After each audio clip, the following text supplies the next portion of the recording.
Question number 13. Mr. Santos purchased colored pencils to split equally between the 9 students in his art club. Okay. He purchased 4 packages of colored pencils. Each package contained 18 colored pencils. Okay. How many colored pencils did Mr. Santos give to each student in the art club? So I'm going to cubes that. Circle my important information. And that would be there are 9 students in the art club. I've got 4 packages of the colored pencils and 18 colored pencils in each of the packages. Now, underline the question.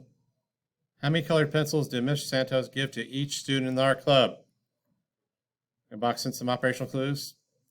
First thing I'd say, split equally between. That sounds like I'm going to be doing some division. I got each right here. So that means there are 18 in each group. And then down here, I'm trying to find out how many pencils he gave to each student.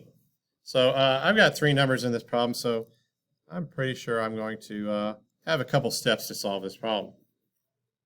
At least a couple steps. Usually when we have more than 2 numbers, that makes a 2-step problem.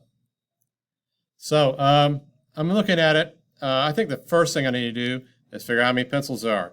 Okay, I'm talking about 4 groups, and I got 18 in each group. That sounds like a multiplication equation or expression I need to solve. So that'd be 4 groups of 18. And I can make that a simpler problem. I could cut 18 in half. Half of 18 is 9. And then I double 4 and make that 8. That would be 9 times 8 equals 72. So that's just a mental math way of solving it. But we can go ahead and use a standard algorithm because that's one thing that we want to get good at, or we'll call it the Hart method because we've got Valentine's coming up here soon. So that's 18 times 4. First thing I do is 8 times 4. 8 times 4. If I double 8, that's 16. If I double 16, that's 32. So I'm going to regroup the 3 10s over here. And I'll put the 2 from the 1s down there. Next thing I'll do is multiply 4 times 1. 4 times 1 is 4, plus 3 more would be 7. So there are 72 colored pencils. Okay, next thing I need to do is separate those colored pencils amongst 9 students. So that means I've got 9 groups, and I'm trying to figure out how many to give to each student, and I have a total of 72. That sounds like a division problem because we said we're going to split them equally. I'm going to try to figure out how many I'm going to give to each student. Typically when we do that, if I know how many groups there are, it just makes sense to go ahead and group those. We'll go ahead and do a little bit more with it. We'll go ahead and say that the multiplication problem that we could solve is 9 times something equals 72. And if you go to the multiplication facts, you probably already know the answer to that. Okay, but the actual problem we're going to do to solve it would be 72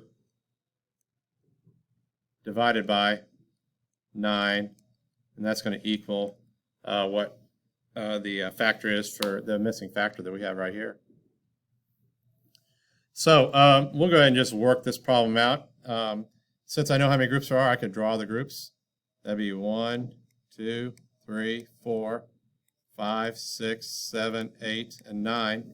And then I'll go ahead and separate out the 72 amongst the 9 groups. 72 is a pretty big number, so I'm pretty sure I can put 5 in each group. And I'm going to represent my 5 with, I'm solving, I'm going to represent my 5 with a V. So, and I know 9 5s is 45.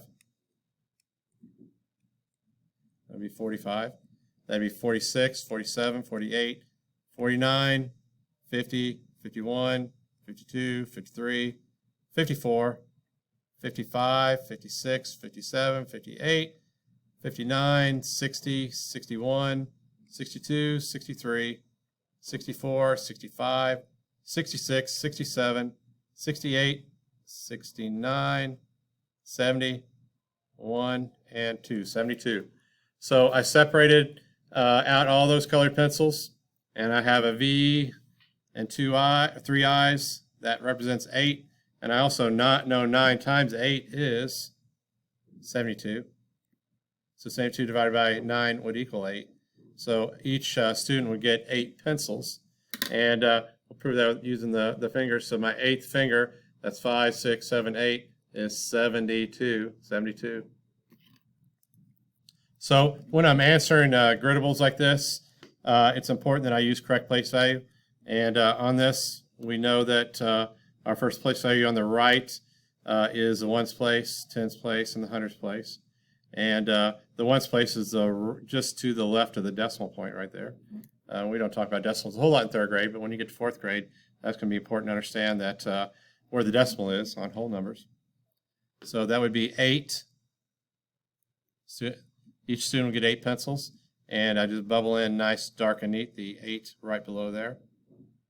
I'm making sure that I go ahead and write the 8 in that block that's given. I'm going to try to stay in the lines the best I can. Or better than that, I can always erase if I get outside the lines a little bit. Oh, didn't mean to do that.